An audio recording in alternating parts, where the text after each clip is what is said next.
हमारे प्यारे भारत में पति पत्नी का संबंध इतना पवित्र और इतना बेहतरीन है कि दोनों अपने अपने पति पत्नी की सलामती के लिए इतना कुछ कर देते हैं कि भाई उनको कुछ भी कर देना, कुछ भी बहुत छोटा लगता है। हालांकि हमारे नॉर्थ इंडिया में जैसे कि करवा चौथ का व्रत होता है कि सुबह से ही भैया जल भी नहीं, किस लिए? रात को चंद्रमा को देखकर अपना व्रत खोलती हैं, अपने पतियों का दीदार करती हैं, उनका आशीर्वाद प्राप्त करती हैं। क्यों? मतलब पति को भी देवता रूप में पूजा जाता है और बड़ी तसल्ली से ये पूरा जो त्योहार है मनाया जाता है। कितना पवित्र रिश्ता भाई, पति पत्नी। जबकि पूरे भारत में ये अलग अलग प्रथाओं मतलब अलग अलग तरीके से अलग अलग डेट पर मनाया जाता है, लेकिन इस भारतीय समाज में एक औरत द्वारा उसके पति का इतना ही बड़ा सम्मान होता है। और दोस्तों इसी तरीके से वट वृक्ष की भी पूजा की जाती है। वट सावित्री व्रत कहा जाता है, उसमें व्रत किया जाता है अपने पति की अच्छी उम्र के लिए, बढ़िया स्वास्थ्य के लिए। उसी प्रकार से महाराष्ट्र में यह वट सावित्री वाला व्रत बड़े ही धूमधाम से मनाया जाता है और अभी 2-3 दिन पहले ये गया है। लेकिन इस दिन एक ऐसी घटना सामने निकल कर आई जब एक पत्नी ने अपने पति के लिए बड़ी ही खूबसूरती से व्रत किया। सारी मतलब कि जैसे उसे सजना संवरना तैयारी करनी सब कुछ किया, और जैसे ही रात हुई, रात को अचानक उनके ही घर से चीख पुकार के आवाज़ें उठने लगी। और इतनी आवाज़ें भाई पूरा जो गांव है वो सब इकट्ठा हो गया। सभी लोगों ने जैसे आकर देखा भाई इतना भयंकर माहौल जिसको देखकर किसी के भी हाथ पैर कांप जाएं।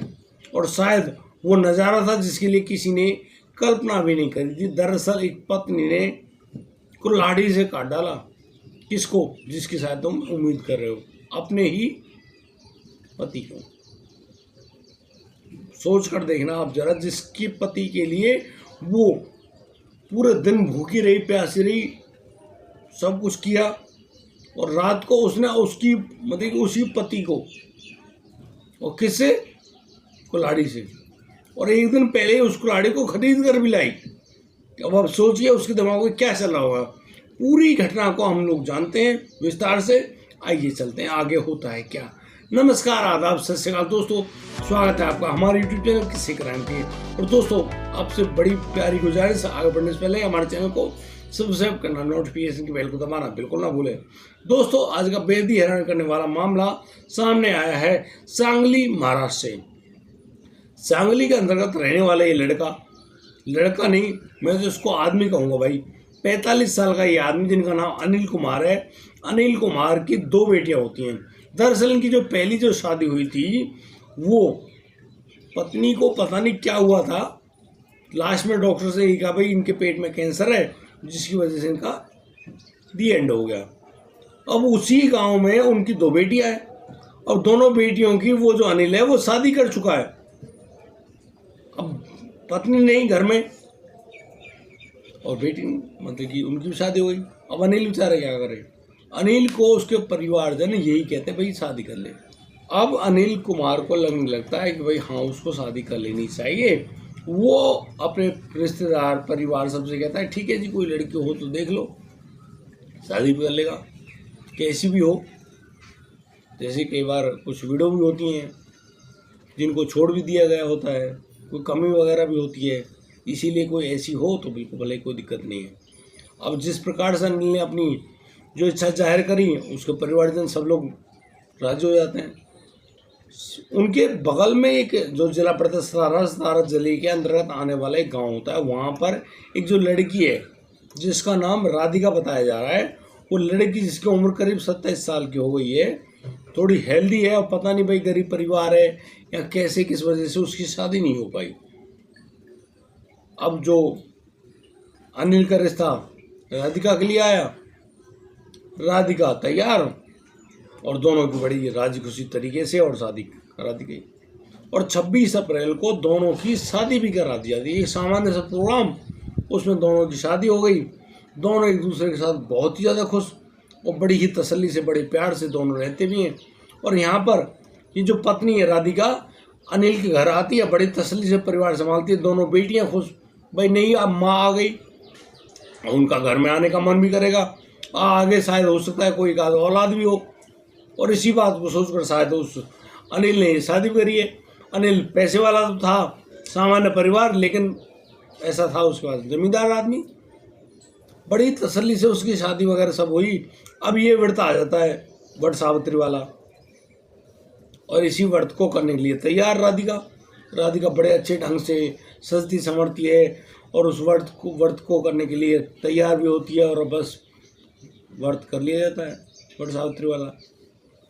और यहाँ पर जो बरगद का जो वृक्ष होता है उस पर धागा वगैरह लपेटते हैं, उनकी पूजा करते हैं, भगवान से प्रार्थना करते हैं भैया उनके पति की बड़ी अच्छे से, मतलब कि सुंदर उम्र हो, अच्छा परिवार हो उनका, बड़ी तसल्ली से रहे।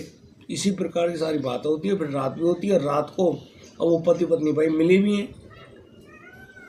अब अचानक से रात के 11 बजे उस घर में से चीखने चिल्लाने की आवाज़ आने लगती है, बहुत तेज। अरे मार दिया रे, काट दिया रे।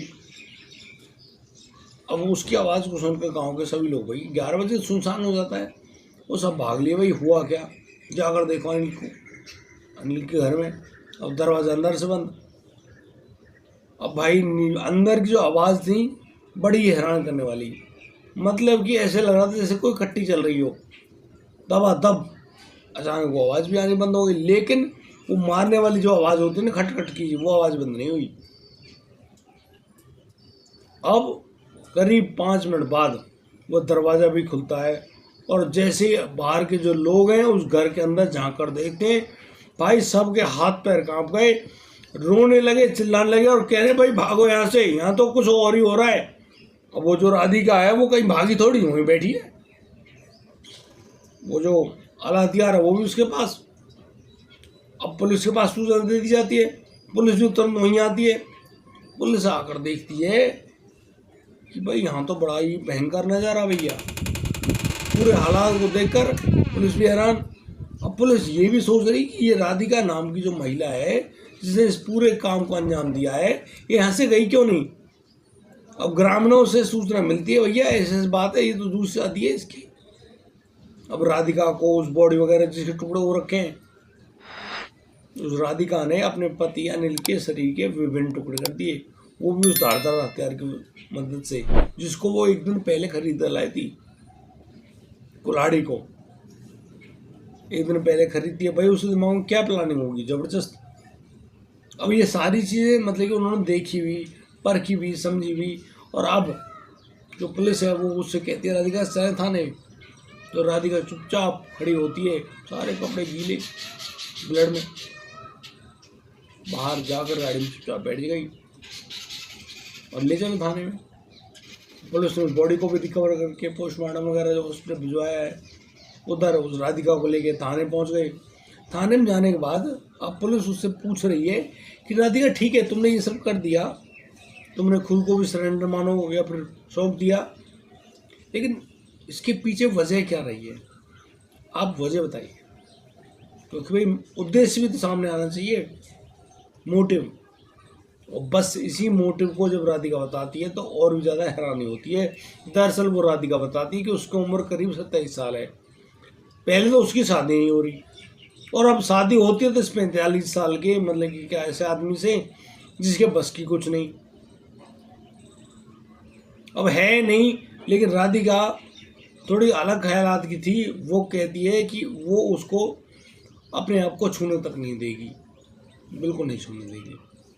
अब अनिल उससे बार बार कोशिश करता, भाई उससे जब शादी करिए, पत्नी रूप में तुम आई हो तो संबंध तो बनाना पड़ेगा। अब संबंध बनाने के लिए वो मना करती है, वो संबंध नहीं बनाएगी। तो अनिल उससे कहता है कि तुम राय किस लिए हो, शादी क्यों करी। राधिका बताती है कि भाई देखो, बनाओ खाओ रहो प्यार से, कोई दिक्कत नहीं है। उसका ना तो किसी से कोई संबंध है, ना ही वो करना चाहती, तुम पति रूप में आ गए, बस उसको सिर्फ यही चाहिए। लेकिन उधर अनिल के दिमाग में तो भाई ये था कि नई पत्नी आ गई, एक आध वारिस हो जाए, इसीलिए वो उसका संबंध बनाना चाहता। राधिका उसे मना करती है। अब वट सावित्री का व्रत, भाई पति पत्नी दोनों एक दूसरे के लिए जब इतने प्यार से ये त्यौहार मना रहे हैं तो रात को मिलना होता ही है। अब रात के समय ये जो अनिल है ये आया उस राधिका के पास, उसको जगाया, उससे कहा भाई हाँ ठीक है चलो, लेकिन राधिका उसे मना करती है, भाई ऐसा कुछ नहीं होगा। अब यहाँ पर जो अनिल है वो पहले तो बड़े प्यार से कहता है, मनोहार करता है, यार मान जा कोई बात नहीं, लेकिन राधिका उसे साफ मना करती है कि नहीं बिल्कुल नहीं मालूम, करना ही नहीं है।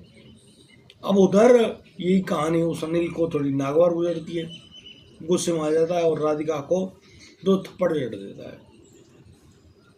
अब ये जो 2 थप्पड़ उस राधिका को पड़े भाई, इस बात को मतलब कि वो जैसे महसूस करती है, पड़े तो है ही, उसका जो खून है वो दिमाग पे सवार हो जाता है, बिल्कुल गुस्से में आग बबूला, और तुरंत उठ खड़ी होती है, अनिल को पटकती है। अनिल तो उसका आगे कुछ नहीं, उसको पटकती है बेड पर ढंग से, इधर पर, और बस उसी जोश में गुस्से में वो धारदार वस्तु उठा लाती है और ताबड़तोड़ हमले। अब अनिल जो बेड पे पड़ा है उससे नहीं भाई, उसके बस की नहीं है अपने आप को बचाना। पहले वो चिल्लाता, लेकिन अब कमरे अंदर से बंद कौन आए, और यहाँ राधिका के ताबड़तोड़ हमले, और वो 2 वार ऐसे पड़ते हैं बस वहीं पे अनिल सीताराम। लेकिन वो राधिका रुकती नहीं है, वो ताबड़तोड़ लगभग जो पुलिस ने वहाँ बटोरे करीब 15 टुकड़े अलग अलग बॉडी के। अब सोचो उसके दिमाग में इतना ज़बरदस्त गुस्सा था, और ये सब करने के बाद वो गेट भी खोलती है और वहीं पर बैठी रहती है। हो सकता है शायद वो भागने की कोशिश करे, लेकिन नहीं, उसने ऐसा कुछ भी नहीं किया, वहीं बैठी रही, पुलिस का आने का इंतजार किया और फिर अपने आप को पुलिस को सौंप दिया, और अब इस पूरी कहानी को पुलिस को बता रही है। अब पुलिस भी उस महिला की बातों को सुनकर बड़ी ही हैरान परेशान, और वाकई में भाई उस राधिका के परिवारजनों को बुलाया गया, उनसे पूछा गया कि भाई तुमने आखिर ये शादी क्यों करी। तो वो लोग बता दें भाई इस लड़की की उम्र थोड़ी ज़्यादा हो गई थी, परिवार में इतना दम नहीं, भाई शादी बड़ी मोटी दान दहेज दे कर करें, शादी नहीं हो पा रही थी, बट उनकी लड़की बड़ी सात्विक थी। अब सात्विक होना नहीं होना, अब यहाँ पर बहुत सारे सवाल खड़े हो जाते हैं, लेकिन मैं आप लोगों से पूछना चाहता हूँ कि क्या यहाँ अनिल ने जो अपनी पत्नी के साथ करना चाहा वो ठीक था, या फिर जिस पत्नी ने अपने पति के साथ ये सब काम कर दिया ये ठीक था। आखिर यहाँ पर आपकी नज़र में कौन ठीक है कौन गलत है, आप अपनी राय यदि हमें कमेंट बॉक्स में लिख कर दें तो शायद उससे पता लगे भाई हम भी जो कहानी आपको सुना रहे हैं शायद उसका कोई अच्छा उद्देश्य हो। सुंदर सा कमेंट जरूर लिख भेजें, वीडियो को लाइक ज़रूर कर दें, और दोस्तों आज के लिए सिर्फ इतना ही। अब दीजिए मुझे इजाज़त, मिलता हूँ कल, लाता हूँ एक और अनोखा मामला। तब तक के लिए आप बढ़िया रहें, बेहतर रहें, अपना और अपने परिवार का बखूबी ख्याल रखते रहें। जय हिंद, जय भारत।